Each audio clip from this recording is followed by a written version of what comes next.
En realidad, lo que yo experimenté fue que sí se da uno cuenta cuando quiere uno fijar la atención, por ejemplo, en una emoción. Pero inmediatamente, y así lo sentía, inmediatamente entran pensamientos. Y me vuelvo a dar cuenta y vuelvo a tratar de ponerlo, pero como que es un juego, o sea, no mantengo la atención, vamos. Ok. O por ejemplo, perdón, No, claro. tú nos decías, una oportunidad grande es cuando se levanta uno. Por ejemplo, cuando se baña uno, creo que es el momento donde uno tiene más Uy, pensamientos. con el agua calientita. Ándale, Ajá. entonces me doy cuenta y empiezo a sentir, como tú nos decías, si andan en el agua, cómo se tallan, etcétera. Pero igual me doy cuenta que inmediatamente ya hay pensamientos. Ahí está. Ahí tienes muy bien ubicado al enemigo. Porque dices, quiero hacerlo y no puedo. ¿Sí se entendió? Sí. Quiero estar ahí atento y no puedo. Entonces, les voy a decir algo, por ejemplo, en relación a eso. Para que tú logres ver el flujo continuo de pensamientos, puedes empezar a practicar de esta manera. Mira, hay una práctica oriental que se llama Satipatthana. Y lo que quiere decir en español es los asentamientos de la atención o los 4 asentamientos de la atención. Quiere decir a dónde puedo yo en mí asentar la atención, de qué puedo ser consciente de mí mismo. Y se llama los asentamientos de la atención. Entonces se dividen en 4. Voy a comentarlos porque el cuarto es sobre el que tú estás hablando en este momento. El primer asentamiento de la atención es la atención al cuerpo. ¿Ok? Es lo más inmediato, es lo que está acá. ¿Comprenden? No se mueve, los pensamientos se mueven, es más, es complicado. Entonces, la atención al cuerpo es el primer asentamiento de la atención. Quiere esto decir que si tú todos los días practicas llevar tu atención al cuerpo, es decir, nada más tengo que estar atento del cuerpo, como si fuera una estatua ahorita aquí sentada en el jardín. O puedo llevarla a un punto de mi cuerpo. Puede ser el que tú quieras. Decir, voy a llevar la atención a la punta de mi nariz, voy a llevar la atención a mi hombro derecho y luego a mi hombro izquierdo, o a mi rodilla derecha, a mi rodilla izquierda, a mis pies. Eso no importa. Estás usando la luz de la atención, la luz de la conciencia, y la estás asentando, ¿ok? Para estar atento y despierto, la estás asentando en el cuerpo. Entonces, eso es relativamente fácil. No absolutamente, pero relativamente. Yo estoy atento, me siento y estoy atento de mi cuerpo, y entonces puedo anclar mi atención en el cuerpo.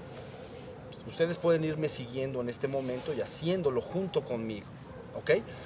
Luego se dice, bueno, ¿en qué otro lugar se puede asentar la atención? En mí mismo. Ah, bueno, puedes asentar la atención en tus sensaciones.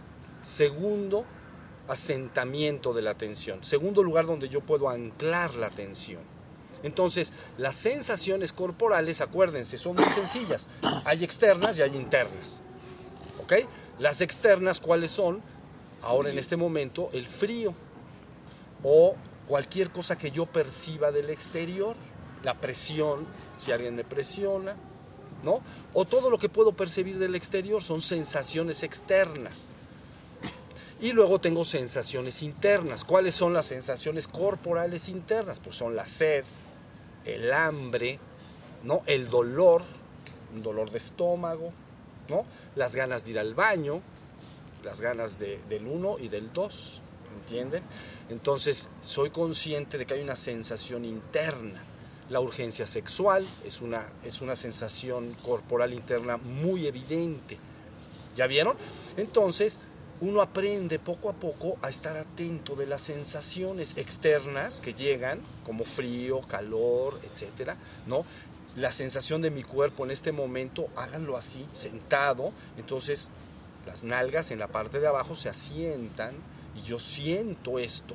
Y siento mis piernas que están dando contra el asiento, o mis pies, como están ustedes sentadas, tocando entonces el piso. Ya sé. Entonces, todo el tiempo estoy de alguna manera, estoy atento de todas esas sensaciones, para que mi mente no pase a la luna. ¿Sí se entendió? Ese es un segundo asentamiento de la atención. Es muy sencillo. ¿Cuál es el tercer asentamiento de la atención que tú puedes evidenciar en ti mismo? Le llaman los estados anímicos o emocionales. Es evidente que las personas tienen dentro de sí un flujo muy continuo y sostenido de emociones. Celos, envidia, amor, alegría, tristeza, miedo. Fíjense muy bien, pero tienes que verlo. Y luego entonces, ¿qué tengo ahí también? Pues tengo estados de ánimo, que no son técnicamente emociones, como por ejemplo pereza, apatía en el sentido de que no estoy desanimado. ¿Sí se entendió? Bueno, entonces ya tenemos un tercer lugar donde yo puedo estar asentando la atención para que no pase a la luna. ¿Sí se entendió? Luego entonces viene el que tú estás comentando, es el más complicado. Cuando la persona tiene que haber desarrollado una capacidad de atención muy fuerte para poder estar alerta del flujo de pensamientos. Ese es complicado, porque empiezan a fluir los pensamientos, se ha dicho, como las hojas que fluyen en un río, ¿comprenden? Las hojas, unas hojitas de los árboles flotando en el río van pasando, esos son tus pensamientos. Entonces, la persona está atento de ello, tal y como me estás tú diciendo, y entonces en un momento dado estoy atento, pero luego ya no estoy atento de ello, ya están los pensamientos funcionando. Y si me descuido, me voy con los pensamientos. ¿Sí se entendió? Todo el trabajo es que tú desarrolles la capacidad de atención a través de estos asentamientos. Es muy sencillo. Atento al cuerpo, atento a las sensaciones, atento a los estados de ánimo y emociones y atento a los pensamientos. Atento a las emociones es algo importante. La gente cuando experimenta una emoción, si es placentera, busca como prolongarla con su propia mente, etc. Si es desagradable, a veces busca quitarla, busca pensar en otra cosa, ¿sí? Evadirla. En esta práctica de no estar en la luna, sino estar atento del aquí y ahora, no tienes que hacer nada con ello. Nada más debes de dejar que la emoción aparezca, ¿no? Permanezca el tiempo que sea, supongamos miedo, ¿no? La gente experimenta mucho esa emoción. Entonces, miedo surge, lo puedo observar, puedo sentir y saber que está el miedo ahí y no hacer nada. Soy un testigo no partícipe. Soy un testigo que no participa de lo que percibo. Nada más sé que hay miedo en mí. ¿Comprenden? Aparece, permanece un tiempo, pero todo lo que está en la existencia no permanece. ¿Estamos de acuerdo? Entonces, un rato después, se disuelve. ¿Sí se entendió? Por ejemplo, la pena o vergüenza, eso también algunas personas lo experimentan. Entonces, entran a un lugar público donde hay personas, se sienten observados, todo el mundo se voltea y las personas sienten pena y entonces sienten cierta vergüenza. ¿Sí se entendió? Entonces, vamos a suponer que entras a un lugar público y tú tienes que ir al lado de hasta allá. Si la gente siente mucha pena, entonces entran y se van así por el ladito y dan la vuelta y se van hasta allá. ¿Entienden? Para que nadie los vea, porque sienten pena. Las emociones dominan tus acciones. Pero, ¿qué tal si tú entras y sientes pena, vamos a suponer, y simplemente lo observas? Y y te vas caminando con la pena, atento de la pena.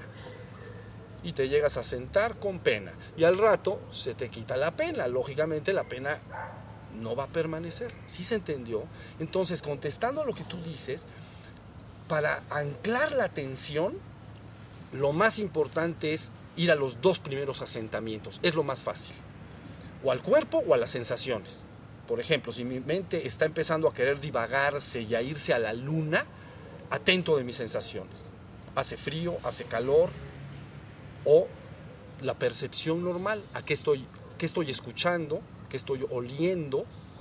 ¿Ya viste? Entonces permanece el estado que yo les estoy diciendo, el estado alerta. Estoy verdaderamente vigilante. ¿De qué? De lo que aparezca afuera y adentro de mí.